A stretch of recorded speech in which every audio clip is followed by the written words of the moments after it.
इथं आलेल्या सर्व शेतकरी बांधवांचे सर्वात प्रथम जैन इरिगेशनतर्फे स्वागत करतो आणि जैन इरिगेशनतर्फे शेतकऱ्यांना आपण इथं जे काही प्रोडक्ट ठेवलेली आहेत म्हणजे जैनची उत्पादनं आहेत तर त्याच्यातनं शेतकऱ्यांना काय घेता येईल ही आम्ही वेगवेगळ्या विविध प्रकारची उत्पादनं जसं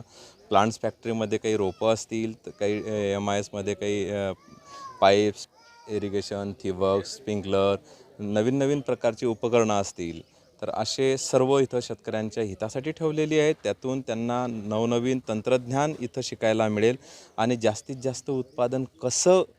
घेता येईल यासाठी आपण शेतकऱ्यांना विविध प्रकारच्या माहिती इथं उपलब्ध करून देत आहोत। तर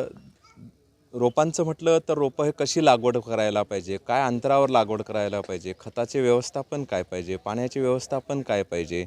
बेड का बनवावा, लॅटरल 2 का घ्यावी, मल्चिंग का टाकावी, याचे विविध उपकरणं आपण प्रात्यक्षिकद्वारे इथं लावलेली आहे आणि ती शेतकऱ्यांना दाखवत आहेत जेणेकरून त्यांच्या उत्पादनामध्ये जास्तीत जास्त बदल होईल आणि त्यांच्या जीवनामध्ये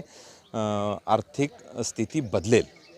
यासाठी आपण त्यांना दाखवण्यासाठी इथं बोलवलं आणि त्यांना आपण इथं हे प्रात्यक्षिकं दाखवत आहोत। सर्वप्रथम नर्सरीची रोपं का दाखवावी आणि प्लांट फॅक्टरीची रोपं का दाखवावी, तर सगळ्यात आधी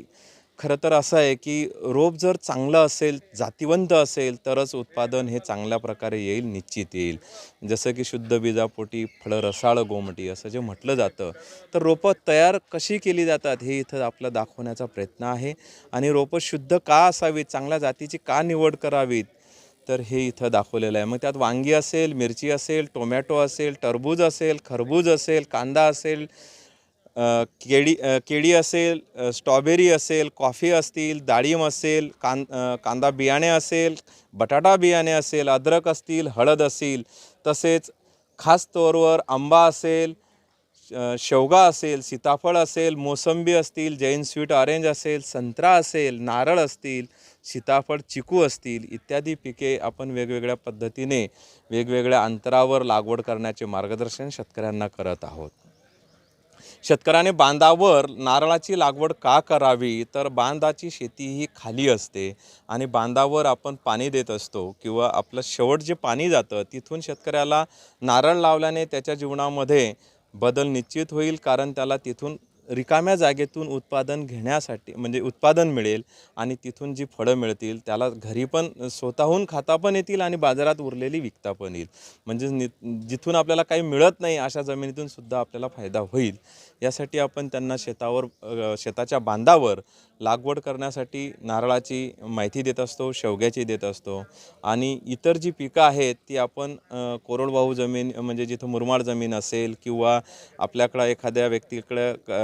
कोणी लक्ष देत नसेल जमिनीमध्ये तर तिथं आपण फळबागा जर लावली तर आपल्याला निश्चितच येत्या 4 वर्षामध्ये उत्पादन हे निश्चित आहे आणि ज्याचप्रमाणे की आपल्याला उत्पादनामध्ये काही कमी खर्चामध्ये आणि कमी मेहनतीमध्ये आपली एक बाग निश्चितच चांगल्या प्रकारे उभी राहील। शेतकऱ्यांना काय आव्हान करणार यामध्ये? शेतकऱ्यांना आम्ही निश्चितच हे करतो की कमी पाण्यामध्ये जास्तीत जास्त उत्पादन कसं घ्यावं आणि चांगल्या जातिवंत रोपाची लागवड करून आपण जास्तीत जास्त उत्पादन कमीत कमी वेळेत कसं घ्यावं याचं मार्गदर्शन म्हणजे खताचे नियोजन, पाण्याचे नियोजन, फर्टिगेशन नियोजन ही इथं त्यांना